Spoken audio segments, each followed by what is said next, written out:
Well, welcome, guys, and welcome to another entry from the vault. Today we have Resident Evil Director's Cut, released for the PlayStation 1 in 1997, and developed and published by Capcom. So this is the game that coined the term survival horror, though this game was preceded by Alone in the Dark. This is technically a remake / reimagining of the NES Japan only title Sweet Home. Stuck inside a mansion filled with zombies, you'll have to find herbs, ammo, and weapons to survive, and you'll have puzzles to solve too. It features tank controls and fixed camera angles. You play as Chris Redfield or Jill Valentine. Jill can carry 2 additional items and has a lockpick, while Chris has more HP than Jill. The Director's Cut has the advanced difficulty mode and new costumes. The horrible music in the DualShock edition, which I usually resort to playing on... the horrible music is in the DualShock edition, which I usually resort to playing on PSN, since my disc for this game is scratched. In July of 1998, a series of bizarre murder cases have been occurring on the outskirts of Raccoon City. Victims were apparently eaten. The Special Tactics and Rescue Squad, STARS, Bravo team is sent in to investigate, but contact with them is lost. As the Alpha team goes to check what's happened, the group ends up attacked by zombified dogs. They seek refuge in a nearby mansion, where they thought it was safe. Yet, with only a couple STARS members left, Jill Valentine, Chris Redfield, Barry Burton, and Albert Wesker set off to explore the zombie-filled mansion.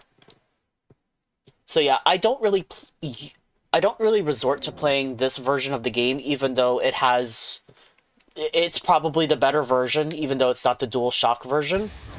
But that's mainly because, like I mentioned, my disc is scratched. So sometimes the cutscenes, it kind of skips over dialogue because it's scratched. And I remember the last time I played for it fully, the ending cutscene glitched out, and I wasn't able to even get to the credits. But we'll give it a go. But like I said, I can't promise that the cutscenes will work perfectly.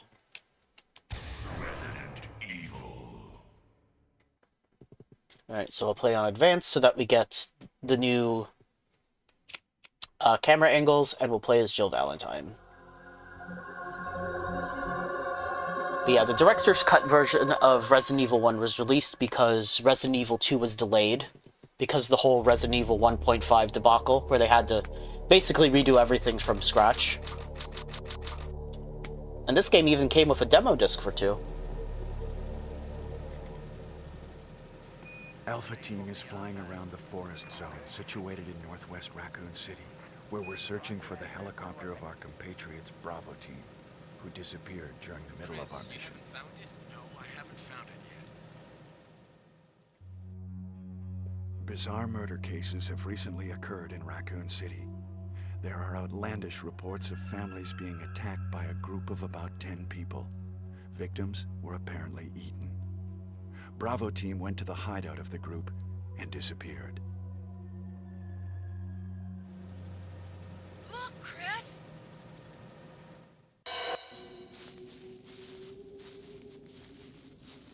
This is such a classic cutscene. Although the version we have is censored. It was Bravo Team's helicopter. Nobody was in it. But strangely, most of the equipment was still there. Man, look how greasy Wesker is. However, we soon discovered why.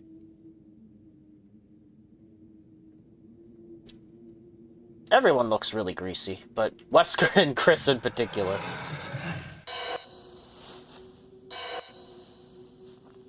Hey! Come here!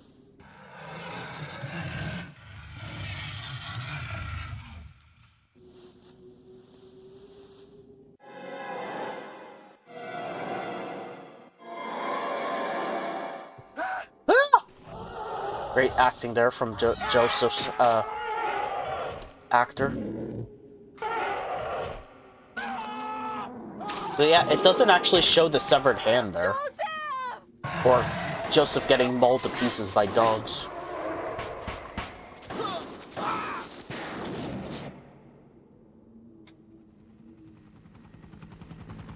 No! Don't go! No! Don't go!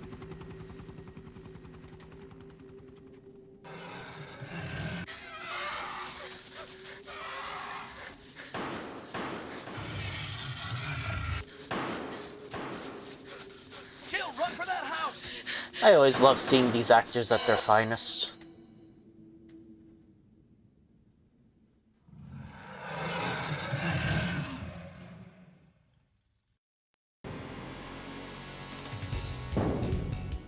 Chris Redfield. Chris is also not smoking in this one. Jill Valentine. Another thing that was censored. Barry Burton.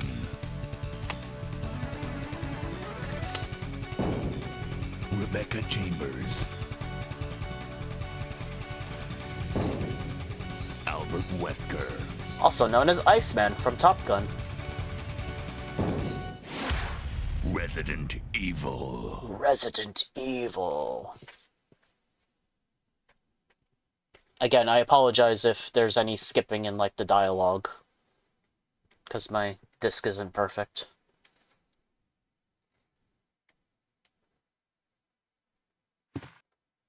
What is this?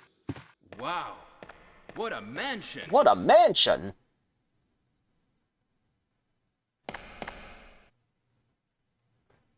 Captain Wesker, where's Chris? Stop it. Don't open that door. But Chris is... What is it? Maybe it's Chris. Now, Jill, can you go? I'm going with you. Chris is our old partner, you know. Chris is our old partner, Okay. you know. Let me handle this. Handle what?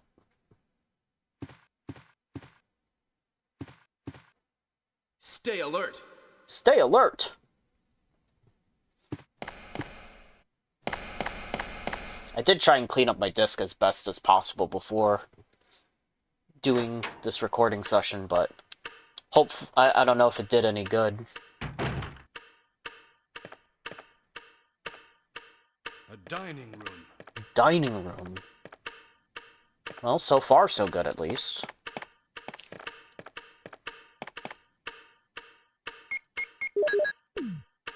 Clip her with the Beretta. What? What is this? What is it? Blood.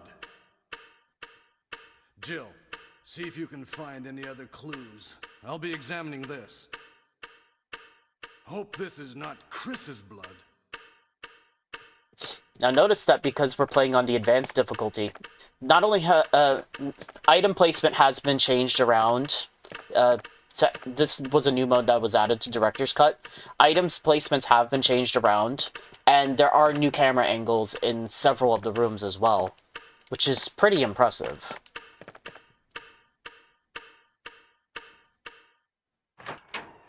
But the wooden emblem is actually not there. It's been moved to a different location. Hey, buddy. He's just having a midnight snack.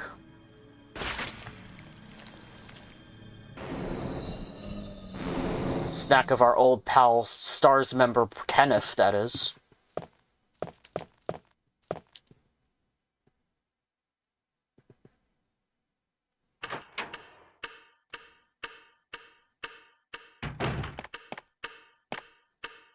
Barry?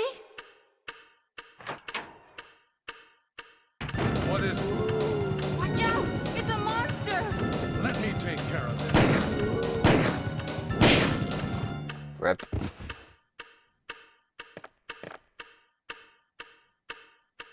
What is it? Kenneth was killed too. Maybe by this creature. Anyway, let's report this to Wesker.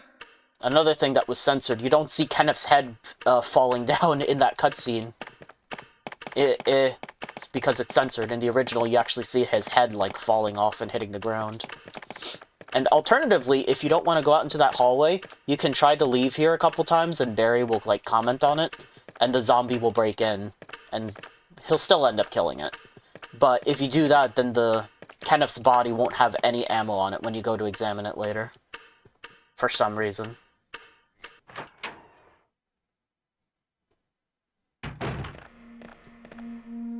Wesker! Help me look for him, Jill. And don't leave this hall for the time being. Yeah, alright.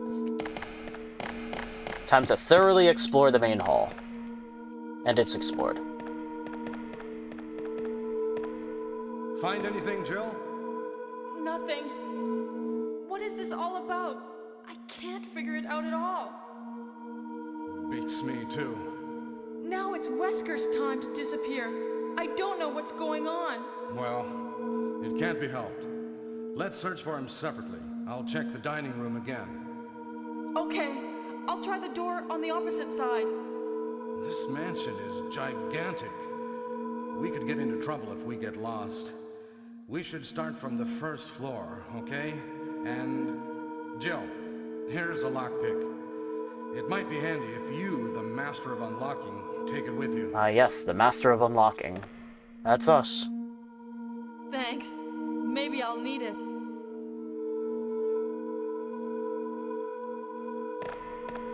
Listen, if something happens, let's meet up in this hall.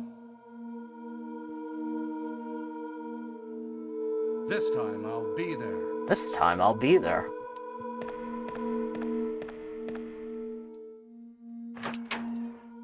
Alright, so let's go back to Kenneth's body and loot it. Well, first of all, if you tried to leave the mansion.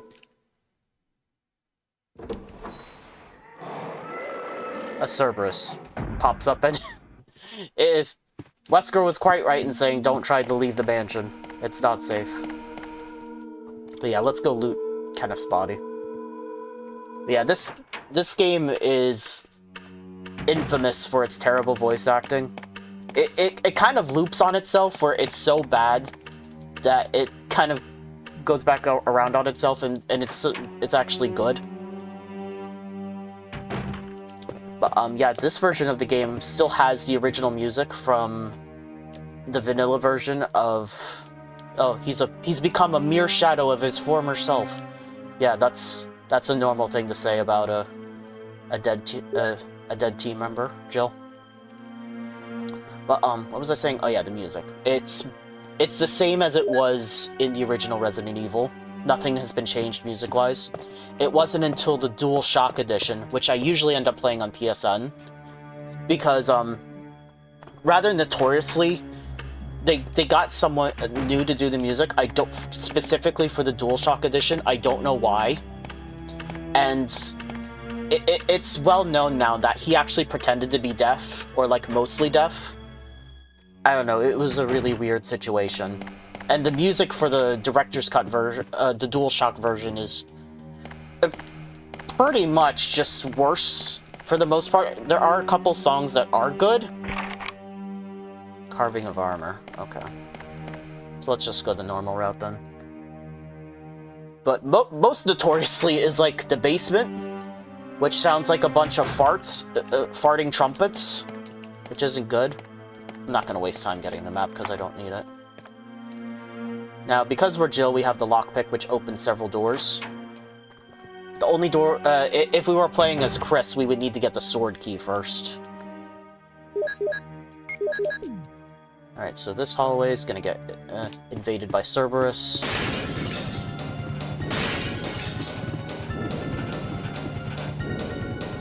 God, it's been so long since I've played this with the normal music. And not the DualShock music.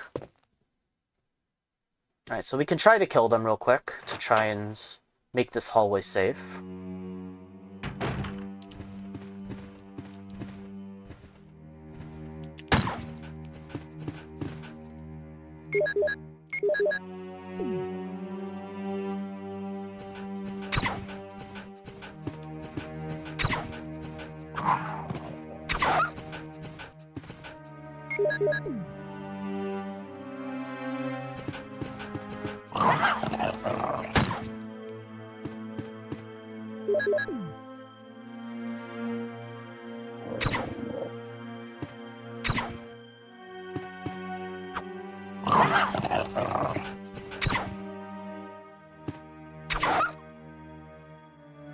Alright, we're on yellow now, but that's okay.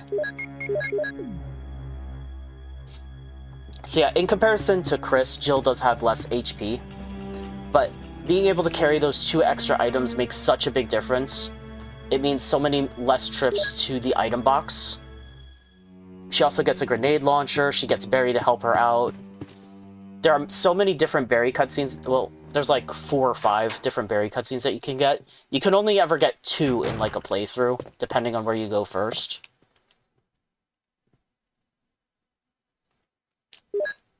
So there's a green herb. Go ahead and use it. That's probably going to be... Yep. Going to need the armor key for that. Is there anything in here for Jill? I don't remember.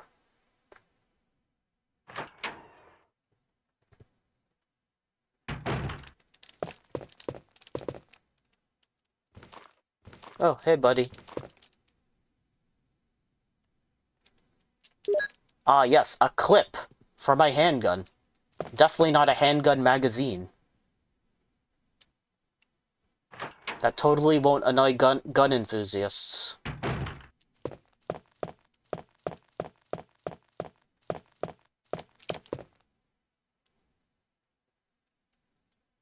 Alright, so one of the Barry cutscenes we could get, and one of the more useful ones, is getting him to save us from here. So we don't have to get the broken shotgun. There's going to be zombies. Headshot. Perfect. We'll reset the room.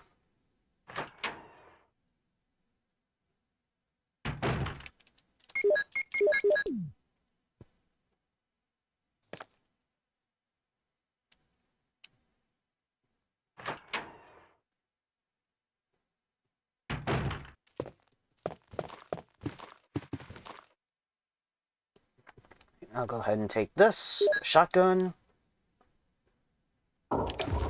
Yep, you're not grabbing me.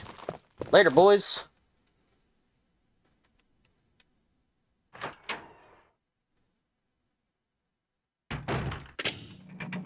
Oh no, we activated the trap.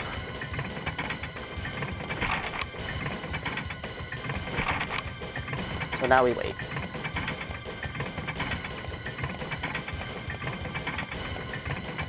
Now, I do remember the Jill sandwich cutscene here, skipping, when I last played this game. Hey, what's So let's see if we going get on? any skipped dialogue here. Jill? Is that you, Jill? What happened? Barry, help me, please. The door won't open. Quick! Quick! Stay away from the door, Jill. I'm gonna kick this door down. Hurry! Thanks, This Barry. way. Yeah, no urgency or anything, Jill. Just stand there and stare for a couple seconds. Oh, Barry! That was too close. You were almost a Jill sandwich. You're right. Barry, thanks for saving my life. Jibble sandwich. But Barry, didn't you say you're going back to the dining room to do some research? Why on earth are you here? I just had something I wanted to check. Now, let's get back to searching for the lost captain and Chris, shall we?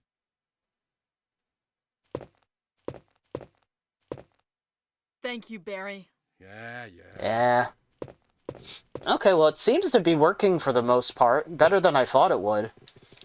Yeah, the reason I usually stray away from this is because it would skip the cutscenes. Half the fun of playing the original Resident Evil is having the cheesy dialogue. And if you're not going to be able to hear it, especially for, like, Jill and hearing Barry's lines, then it's like, what's the point? And that's usually why I resort to the PSN version with the horrible music. Right, there's going to be a super zombie out here, isn't there?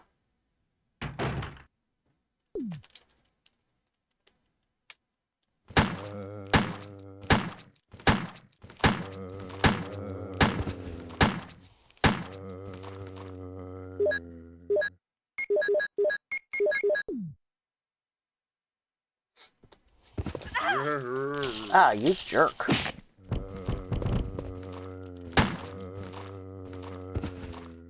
Technically, they're called hyper zombies. Alright, and then you... I'm just gonna headshot. Headshot. So on the advanced difficulty only, this new mode in Director's Cut, there are hyper zombies, and if they're in a few spots, mainly in the mansion, where they're not really any stronger than a regular zombie, but they're much faster.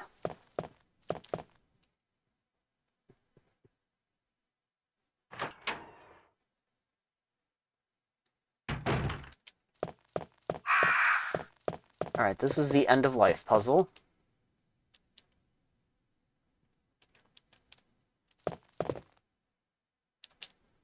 All right, newborn baby.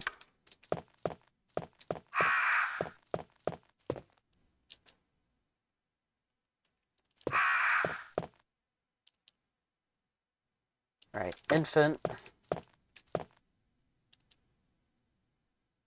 Lively boy.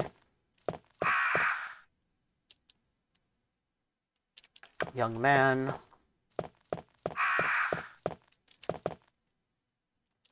Tired middle-aged man.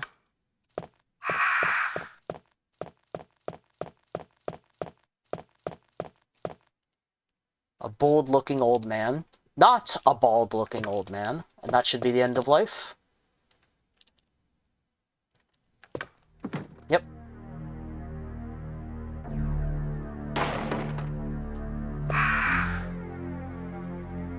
Okay, so there's the Wind Crest. One of 4 items needed to leave the mansion and make our way to the guardhouse/residence. If you get the puzzle wrong, the crows will attack. They will also attack if you attack them first.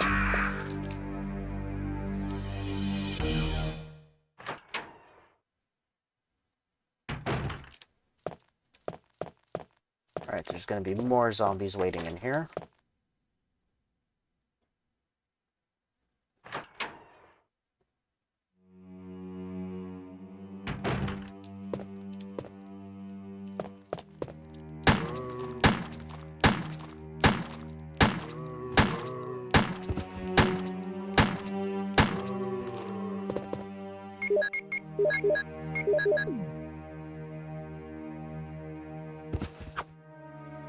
Oh, are they both dead?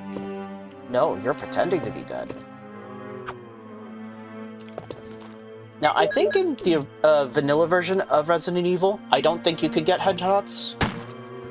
But if you're playing on the advanced difficulty, then your handgun has like a 1 in 5 chance of getting a headshot. I think, anyway. Or 1 in 6. Something like that. And I feel like Chris has a better chance of getting a headshot than Jill. Although, with that, I think I may be thinking more of the remake on the GameCube than this game. I think it might just be the same for both characters in this one.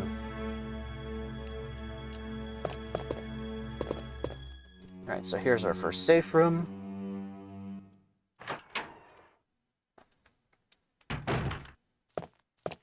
Find yourself an ink ribbon, and then you can use the typewriter to create a save file. Ah, yes. More clips for my handgun.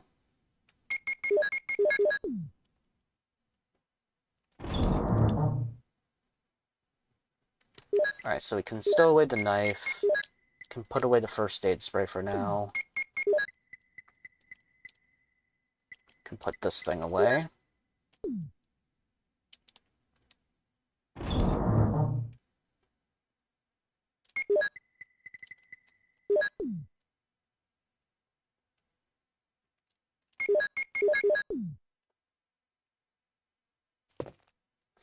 Now that item on the ground was the broken shotgun.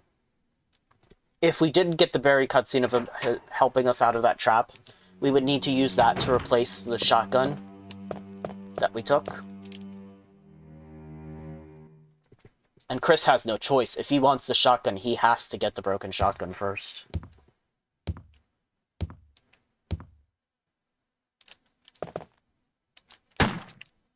Nope, not gonna work.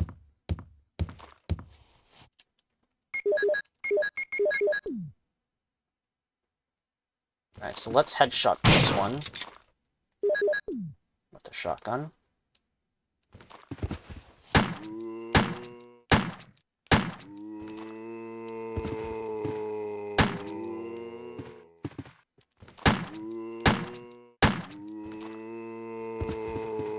Also in this game, when a zombie is downed, you can only get one hit on them before they get back up. Because they have complete iframes while they're in the process of getting up. Oh, shot your arm off. Yeah, look for the blood pool. If you see the blood, then that's how you know it's dead for real.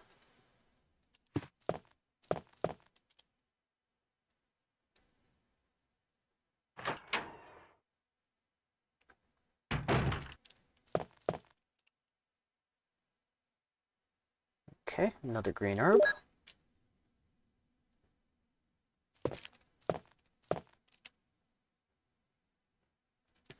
If you have the lighter, you can also get the map in there by lighting the fireplace.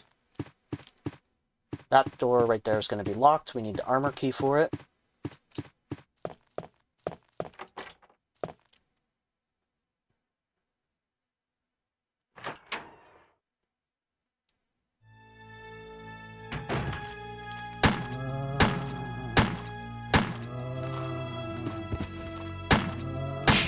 Headshot.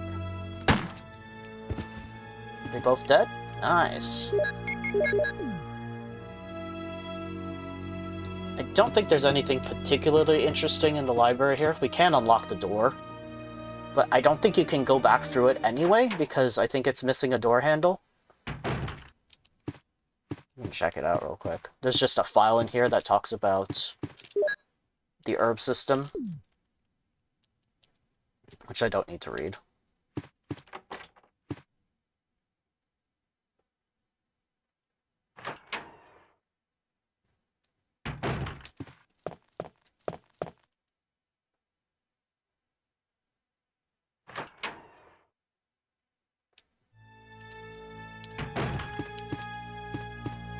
Hey there, pal.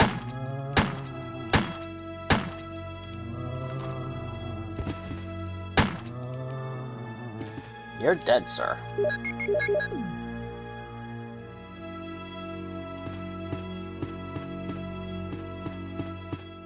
Alright, the other doors in this hallway are locked, and this will lead back to the main hall on the second floor. Or first floor, whatever.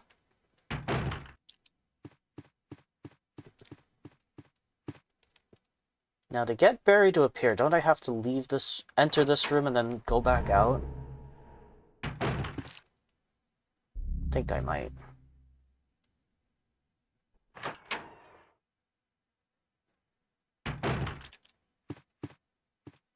That's weird.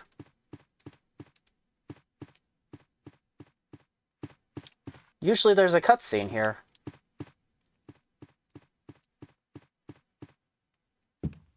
Huh.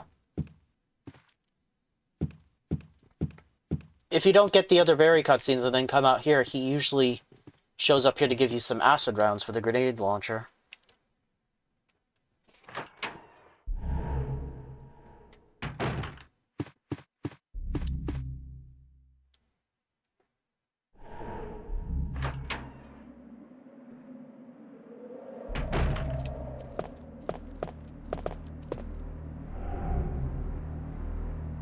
So there's the grenade launcher, or as it's called, the bazooka in this.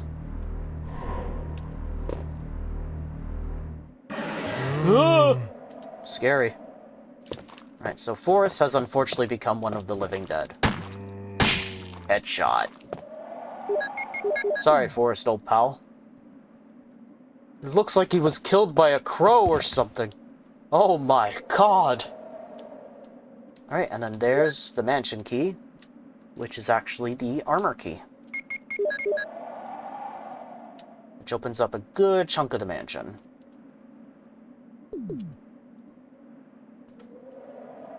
So I think we'll at least get to the other safe room, and then I think that'll be a pretty good idea of what the game is like.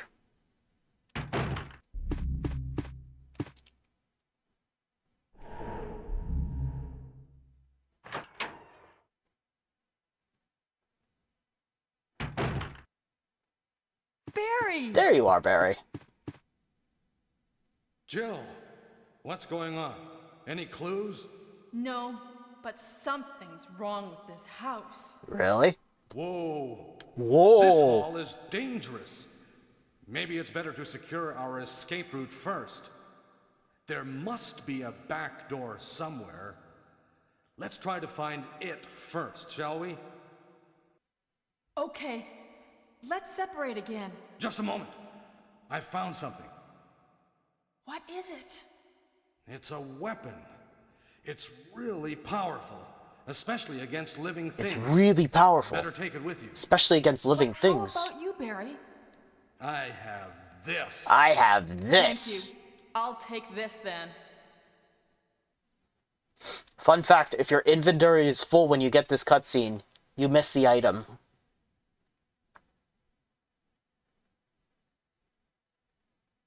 Okay, bye, Barry.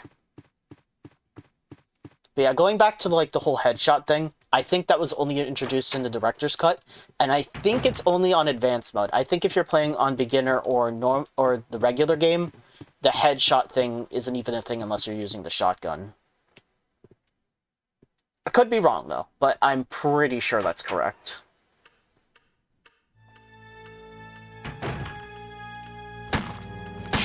Headshot.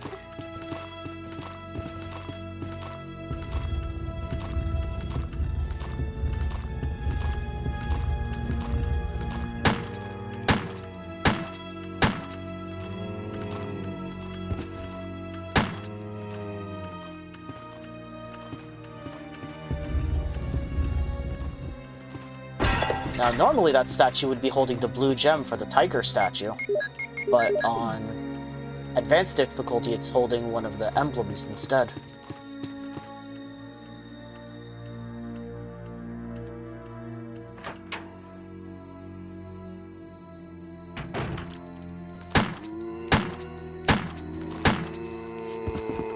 Alright, he's dead. There are other zombies in here. These ones just puke on you instead of bite you, though.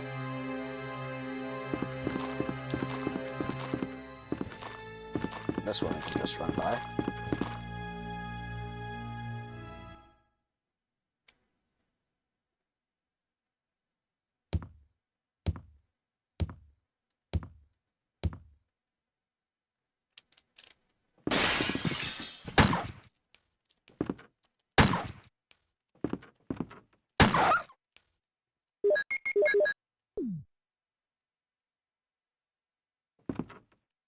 Alright, more servers are gonna pop out. Yep.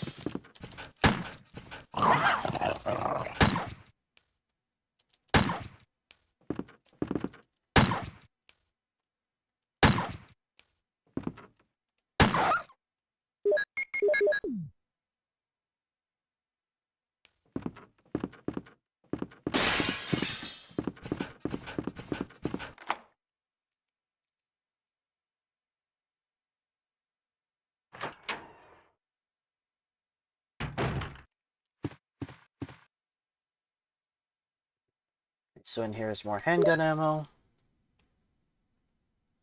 Can also go ahead and just heal, I guess. On advanced mode, you actually find the Colt Python here super early. The Magnum.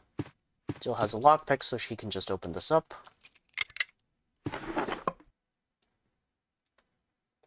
And hey, there's some shotgun shells.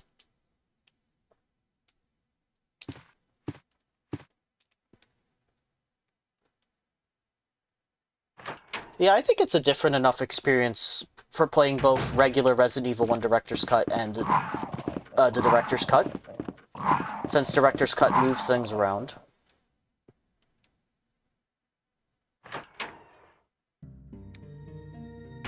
Also, it may seem like I'm using a lot of ammo, but I'm also being frugal with it as well. Because we've already cleared out most of the zombies in the mansion, it means that we don't have to worry about trying to run by them, risking getting bit, having to use more healing items. It's basically ensuring that things will go a lot more smoothly for the rest of the mansion.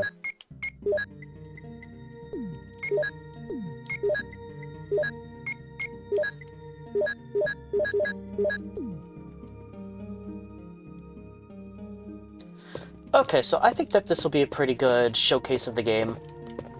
This game has definitely shown its age. You know, it's over 20 years old now. You don't have a quick turn like you would have in later Resident Evil games. And then there's just some mechanics that can be quite frustrating. One of the main ones is that if you're facing multiple zombies in a room, and they get close enough to, like, grab you, they can chain grab you, and you'll get wrecked. Because when you shove a zombie off in this game, you don't push them off like you do in, like, other Resident Evils, where it'll push enemies off and also affect other surrounding enemies. So they will chain grab you, and if you're not careful, if there's like 2 or 3 zombies in a room and they do that, you're dead. But this is still, it's still a classic, and I still like it, and I still think it's pretty fun. So, yeah, it's pretty cool.